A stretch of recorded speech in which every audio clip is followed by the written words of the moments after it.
Assalamualaikum teman-teman sekalian, bertemu kembali dengan TMC Blog. Sobat bisa lihat di kanan saya itu ada dua motor yang boleh dibilang bengis banget. Jika dilihat dari tampang depannya, mereka berdua ini adalah dua varian warna terbaru dari Yamaha MT-09 yang dihadirkan oleh Yamaha Indonesia di pertengahan tahun 2020 ini dengan harga 290 juta rupiah on the road Jakarta, full dengan segala layanan after sales service-nya.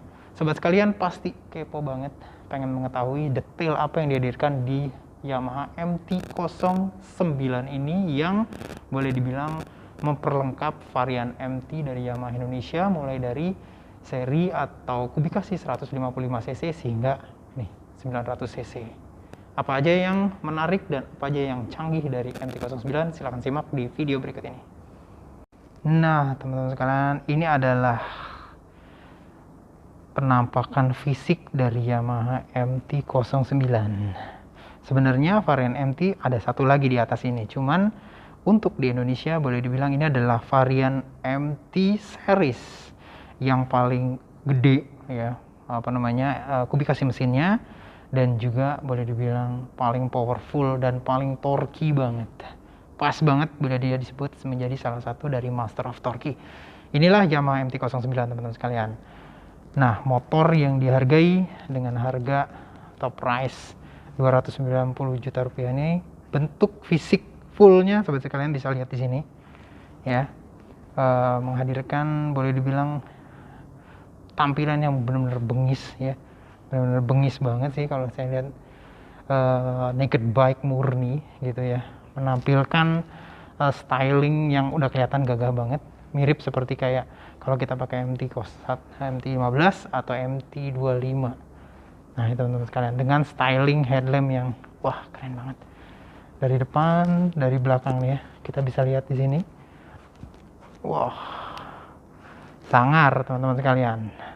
Namun, apakah kesangaran ini juga memiliki korelasi yang sama dengan kecanggihan yang dihadirkan di engine-nya? Mari sama-sama kita kupas. Sebelum saya mau mengupas bagian engine, kita akan lihat dulu facialnya dari Yamaha MT-09 ini. Dia tuh menghadirkan boleh dibilang headlamp yang boleh dibilang bengis banget sih teman-teman sekalian ya. LED proyektor dual kin kanan dan kiri, ada lampu dahulu, ada lampu dekat tuh pastinya. Dia tuh serem lah kayak gitu, dengan suspensi ya upside down fork hitam, boys. Lalu teman-teman bisa lihat di sini ada setup, saya nggak tahu nih setup apa, cuman perkiraan saya ini ada hubungannya dengan compression ya, sebelah sini ya, ada setup compression atau preload. Jadi seperti itu, biasanya seperti itu teman-teman sekalian. Nah ini bagian depannya, saya belum bisa masuk ke dalamnya nanti. Dan kalau kita cek ke bawah gitu ya, nah ini adalah varian warna biru. Dia juga menghadirkan warna biru di velgnya, menggunakan double disc brake, ABS, remnya. Lalu pengeremannya sudah menggunakan kaliper radial. Wow, kaliper radial di kanan dan di kirinya. Ini keren banget, kalipernya radial teman-teman sekalian. Dan bisa lihat di sampingnya itu tuh bodinya gede banget gitu ya. Di kanan ini ada air scoop. Lalu seperti biasa ada kayak menghadirkan kayak radiator di bagian sini. Nah engine-nya ini adalah, ini cukup menarik nih teman-teman sekalian kalau kita lihat engine-nya. Ini engine-nya ini bener-bener engine yang didesain khusus sih, Mesinnya agak aneh, 3 silinder ya, segaris, namun dia itu punya heritage atau garis ya, atau garis dari garis desain dari engine atau mesin yang dipakai Yamaha pertama kali tahun 2004 di ajang Grand Prix. Waktu itu Yamaha M1 yang didesain oleh Furusawa dan juga Koichi Suji waktu itu tahun 2004. Ini adalah turunannya, namun dia tidak menggunakan 4 silinder segaris, tapi dia menggunakan 3 silinder segaris. Karena dia menggunakan platform fairing order yang boleh dibilang cukup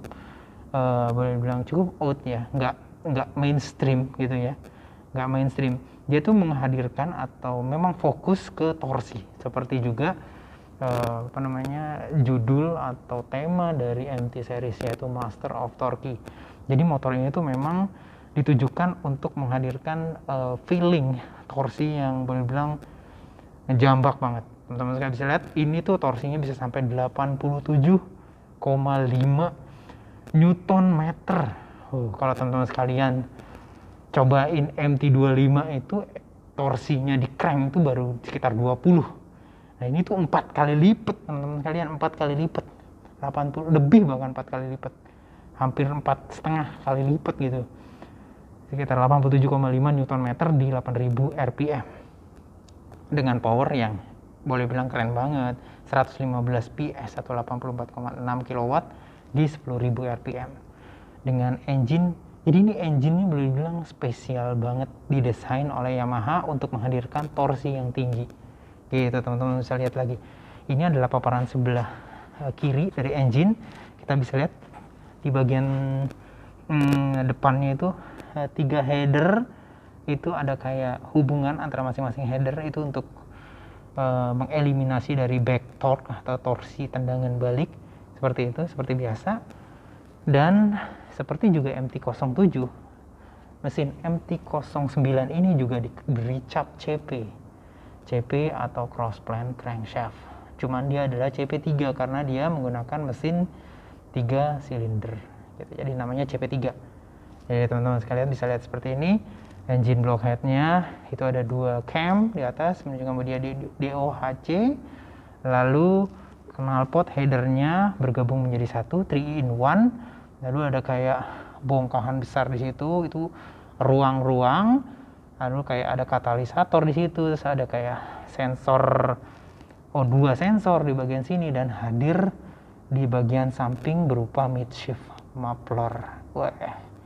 Midshift muffler. Jadi boleh bilang midshift muffler ini menghadirkan bagian belakang motor yang boleh dibilang clean, nggak ada lagi yang namanya kayak knalpot tambahan. Jadi clean banget dari MT-09 ini. Nah, kita lihat lagi di bagian kaki-kaki ini juga cukup menarik karena ini tuh kayak big bike yang kayak 1000 cc gitu, kayak R1, kayak R6, dimana swing armnya ini upper brace aluminium gitu ya, didesain khusus, keren banget, upper brace aluminium, dan boleh bilang nggak tahu nih penjal apa hollow, tapi nggak tahu, tapi diketok bunyinya dalam banget, berarti minimal dia itu tebel banget.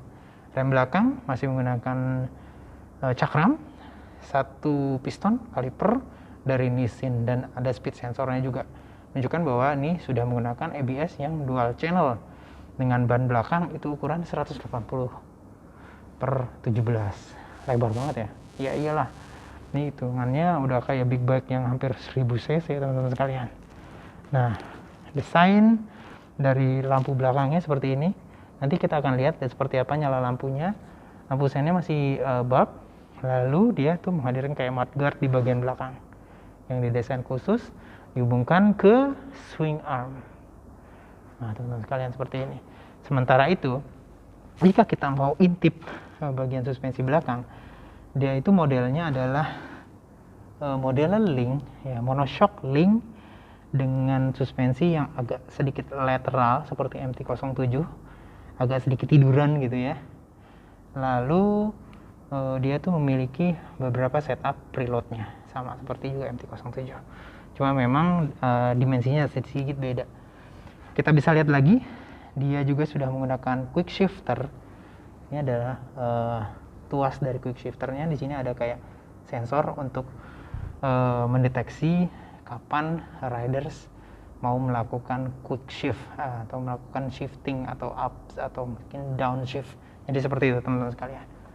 Nah, untuk bagian tangkinya, wow, ini langsung nggak kayak MT-07 yang di cover. Ini tuh terasa dia tuh langsung logam teman-teman sekalian, langsung logam.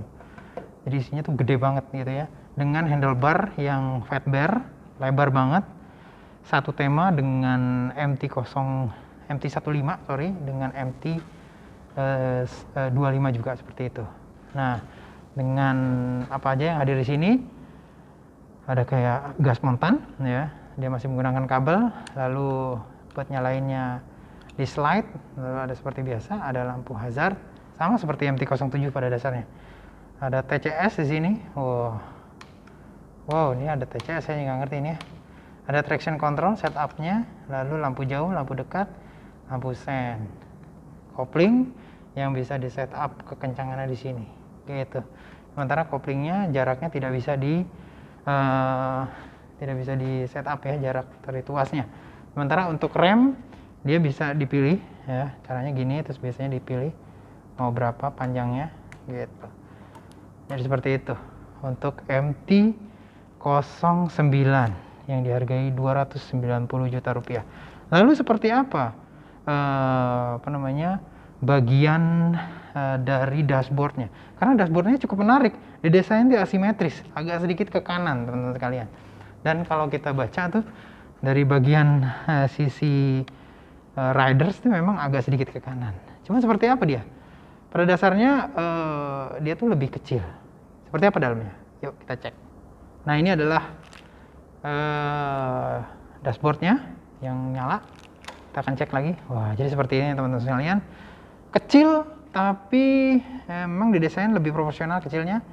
Di sini ada tachometer dengan red line di 11.000 rpm, speedometer, gear indicator, mode dari TCS-nya, ada mode reading mode, ada reading mode nih ya. Wah, ini saya nggak tahu nih gimana. Oh, ini settingannya nih off. 1, 2, 2 bisa dipilih-pilih TCS-nya teman-teman sekalian. Wih, mantap juga nih ya. Mode saya nggak tahu gimana cara ngesetnya nih mode ya. Oh, ini mode di sini teman-teman sekalian. Ini ada pencetannya. Jadi kita lihat sini mode. Oh, ada standar, ada A, ada B, ada standar. Wah, gitu. Lalu ini ada yang tadi ya, speedometer, ada jam, ada trip. Coba kita cek lagi ada apa aja MID-nya. Seperti biasa, fuel consumption. Ini average fuel consumption atau rata-rata.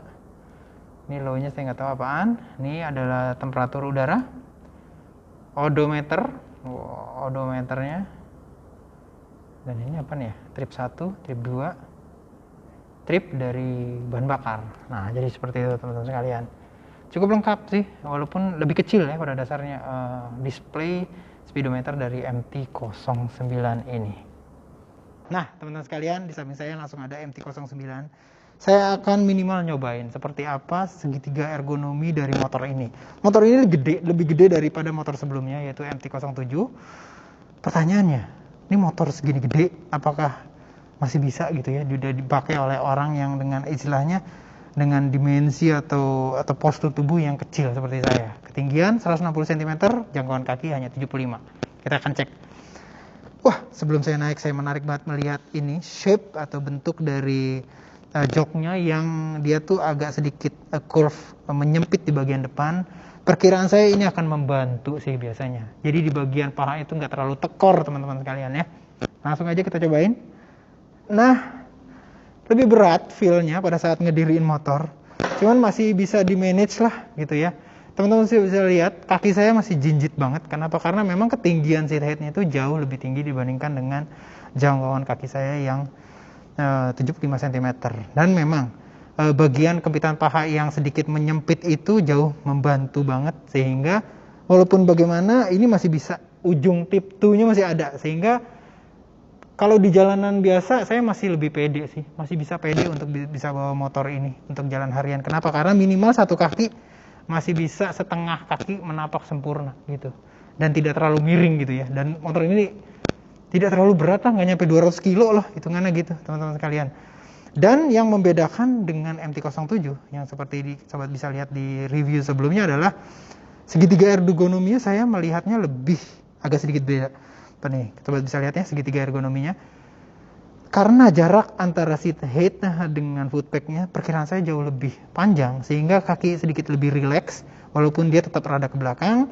Dan posisi dari handlebarnya menurut saya MT-09 jauh lebih baplang dibandingkan dengan MT-07 dan menghadirkan riding position yang berasa aware banget, gagah banget gitu ya, karena memang ini ngebuka banget gitu dan tidak terlalu nunduk. Ini agak sedikit naik ke atas gitu ya, agak sedikit naik ke atas. Malah lebih mirip MT-15, MT-25 itu seperti ini gitu ya. Jadi baplangnya dapet banget gitu. Baplang adalah ciri khas dari MT series semenjak awal keluar dengan nama Saber gitu. Dan ini memang heritage karakter dari MT series dari Master of Torque. Jadi teman-teman itu aja sekalian review segitiga ergonomi walaupun dalam keadaan statis dari Yamaha MT-09. Jadi itu aja yang bisa saya sampaikan kepada teman-teman sekalian mengenai kupas tuntas dari Nemotor MT-09 Master of Torque yang boleh dibilang kalau di Indonesia merupakan versi MT series yang paling tinggi, boleh dibilang ini flagshipnya.